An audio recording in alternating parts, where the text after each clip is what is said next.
في حديثين بيتكلموا في صحيح البخاري على أن سورتي الفلق والناس ليستا من القرآن الكريم. فطبعا هل ده فعلا موجود في صحيح البخاري؟ هل هناك أحاديث بتقول أن الفلق والناس ليستا من القرآن الكريم داخل صحيح البخاري؟ معانا سيادة المستشار أحمد ماهر. أهلا بيك يا فندم.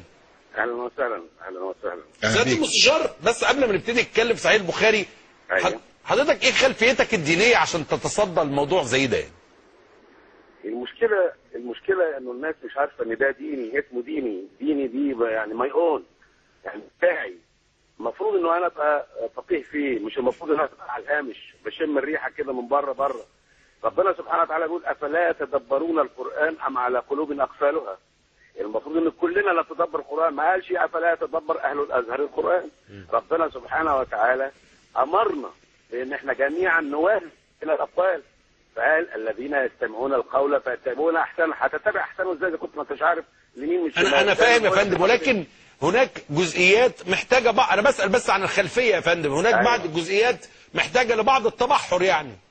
والله ده اكيد طبعا، ولذلك انا لما طلبت تنقيح البخاري ما طلبتش ان انا انقح البخاري، لان انا اعرف ان اهل الازهر هم اهل علم ويملكوا من الادوات اكثر مني بكثير.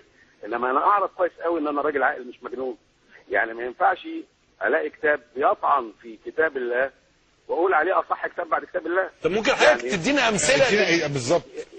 يعني مثلا ذكر البخاري في صحيحه انه ابن مسعود قال بان المعوذتين ليستا من القرآن، وقال كمان مش كده بس، وقال ان كلمة خلق الموجودة في سورة الليل اللي هو ما خلق الذكر والانثى قال انها مش موجودة.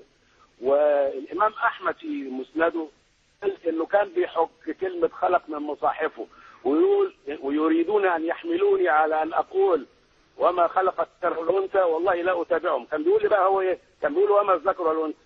لما عرضت الكلام ده على الساده العلماء في الاول كده الكلام يعني لازم اسال عالم. فالعالم قال لي ايه؟ بتوع زمان طبعا اكيد كانوا ناس بسطاء عننا، احنا دلوقتي بقى دماغنا شويه يعني منوره حبه. فقالوا لي ايه؟ قالوا هو فعلا ابن مسعود قال كده، ولكن لما تبين له ان النبي صلى الله عليه وسلم صلى بالمعوذتين، ولما تبين له اجماع الصحابه على انهما من القران رجع عن قوله.